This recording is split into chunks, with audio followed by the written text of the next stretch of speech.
নমস্কার দর্শক বন্ধুরা, welcome to Bong football info. তো বন্ধুরা, ইন্ডিয়ান ফুটবল সিজন শুরু হতে চলেছে, অর্থাৎ কাল থেকে ডুরান্ড কাপ শুরু হতে চলেছে। তো এই ডুরান্ড কাপ নিয়ে আজকের ভিডিওটা, তাই তোমাদের কাছে রিকোয়েস্ট করছি ভিডিওটা স্কিপ না করে পুরোটা দেখার। আর এরকম টাইপের ভিডিও পাওয়ার জন্য প্লিজ আমাদের চ্যানেলটা সাবস্ক্রাইব করে বেল আইকনটা প্রেস করে দিও। তো চলো এবার ভিডিওটা শুরু করা যাক। তো বন্ধুরা, 27শে জুলাই অর্থাৎ কাল থেকে 133তম ডুরান্ড কাপ শুরু হতে চলেছে। আর এই ডুরান্ড কাপ 4টে ভেন্যুতে খেলা হবে: কলকাতা, কোকরাঝাড়, শিলং এবং জামশেদপুরে। তবে বেশিরভাগ ম্যাচ কলকাতাতেই খেলা হবে।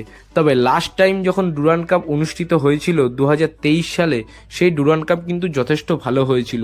আর ডুরান্ড কাপের ফাইনাল ইস্টবেঙ্গল ও মোহনবাগানের মধ্যে দিয়ে হওয়ায় সেই ডুরান্ড কাপ আরও উত্তেজনা ছড়িয়েছিল ভারতীয় ফুটবল ফ্যানদের মধ্যে।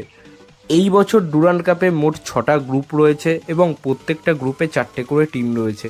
তো আমরা 6টা গ্রুপ এবং প্রত্যেকটা গ্রুপে কোন কোন টিম রয়েছে সেটা স্ক্রিনে দিলাম, সেগুলো বলে আর বেশি ভিডিওটা বড় করলাম না, তোমরা দেখে নিও। তো আমাদের বাংলার 3 প্রধানের মধ্যে 2 প্রধান অর্থাৎ ইস্টবেঙ্গল ও মোহনবাগান প্রতি বছরের মতো একই গ্রুপে রয়েছে, তারা গ্রুপ এতে রয়েছে, এবং মোহামেডান স্পোর্টিং গ্রুপ বিতে রয়েছে। ইস্টবেঙ্গল এবং মোহনবাগান গ্রুপ এতে থাকার কারণে গ্রুপ এ যে ইন্টারেস্টিং হবে সেটা তো আমরা সবাই জানি, কিন্তু আরও কিছু গ্রুপ আছে যেগুলোকে আমরা গ্রুপ অফ ডেথ বলতে পারি। যেমন গ্রুপ সি, যেখানে পাঞ্জাব এফসি, কেরালা ব্লাস্টার্স এবং মুম্বাই সিটি এফসি একই টিমে রয়েছে। তবে এই খেলাগুলো দেখতে আমরা তখনই ইন্টারেস্ট পাবো যখন মুম্বাই সিটি এফসি ও কেরালা ব্লাস্টার্স বা পাঞ্জাব এফসি তাদের মেন টিমকে খেলাবে। যেমন মার্কাস আজকে জানিয়ে দিয়েছে মুম্বাই সিটি এফসি তাদের রিজার্ভ টিম নিয়েই ডুরান্ড কাপ খেলবে, এবং সেই জিনিসটাই আমাদেরকে এই ডুরান্ড কাপে দেখতে হবে যে কোন কোন টিম তাদের মেন টিম খেলাচ্ছে এবং কোন টিমগুলো তাদের রিজার্ভ দলকে দিয়ে এই টুর্নামেন্টটা কাটিয়ে দিচ্ছে কোনো রকমভাবে। কারণ অনেক দলই তাদের মেন টিমের প্লেয়ারদেরকে এই টুর্নামেন্টে নামাতে চায় না, কারণ কোনো মেন টিমের প্লেয়ার যদি এই টুর্নামেন্টটা খেলতে গিয়ে চোটে পড়ে যায় তাহলে আইএসএলে গিয়ে সেই টিমটার অনেক প্রবলেম হতে পারে।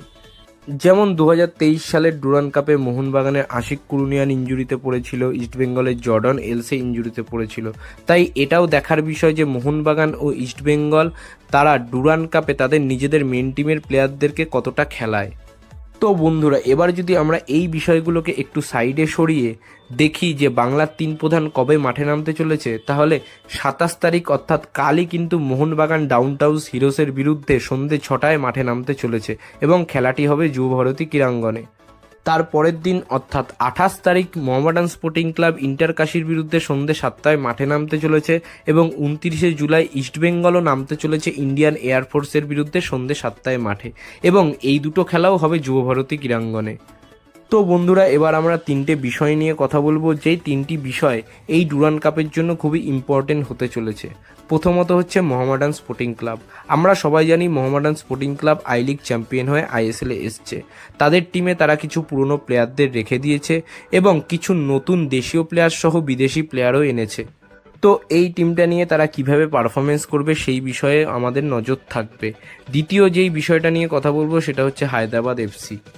আমরা সবাই জানি হায়দ্রাবাদ এফসি একটা খারাপ সময়ের মধ্যে দিয়ে যাচ্ছে।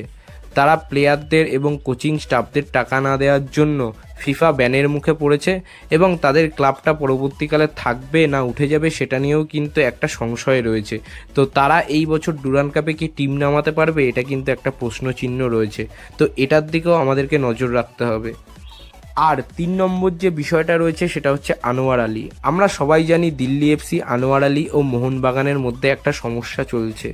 তারা প্লেয়ার স্ট্যাটাস কমিটিতে গেছে, তার মধ্যে থেকেও মোহনবাগান কিন্তু ডুরান্ড কাপের জন্য আনোয়ার আলীকে রেজিস্টার করেছে। তো আনোয়ার আলী কি মোহনবাগানের জার্সি গায়ে ডুরান্ড কাপে মাঠে নামবে? তো এই বিষয়টা নিয়েও কিন্তু আমাদের মধ্যে একটা বড় প্রশ্ন রয়েই গেছে। তাই আমার মনে হয় এই 3টে বিষয় আমাদের কাছে খুবই লক্ষণীয়। তো বন্ধুরা, এবার ভিডিওটা শেষ করার সময় চলে এসেছে। ভিডিওটা শেষ করার আগে একটা কথাই বলবো, 2023 সালের ডুরান্ড কাপ মোহনবাগান জিতেছিল এবং ট্রফিটা বাংলায় এসেছিল। তাই আমরা চাইবো এবছরও ডুরান্ড কাপ যেন ইস্টবেঙ্গল, মোহনবাগান বা মোহামেডানের মধ্যে যে কোনো একটা টিম জিতে ট্রফিটাকে বাংলায় রেখে দিক। তো এই বলেই আজকের ভিডিওটা শেষ করছি। ভিডিওটা ভালো লাগলে লাইক করে দাও, শেয়ার করে দাও, আর তোমরা জানাও ভারতীয় ফুটবলের মরশুম শুরু হতে চলেছে, তোমরা এই বিষয়টা নিয়ে কতটা এক্সাইটেড, আর কে কোন টিমকে সাপোর্ট করছো সেটাও কিন্তু কমেন্ট করে জানাও। আর সবশেষে একটা কথাই বলবো, দেশ ও বিদেশের ফুটবলের নানা রকম আপডেট ও অ্যানালাইসিস পাওয়ার জন্য আমাদের চ্যানেলটা সাবস্ক্রাইব করে বেল আইকনটা প্রেস করে দাও। তো আজকের মতো টাটা, বাই।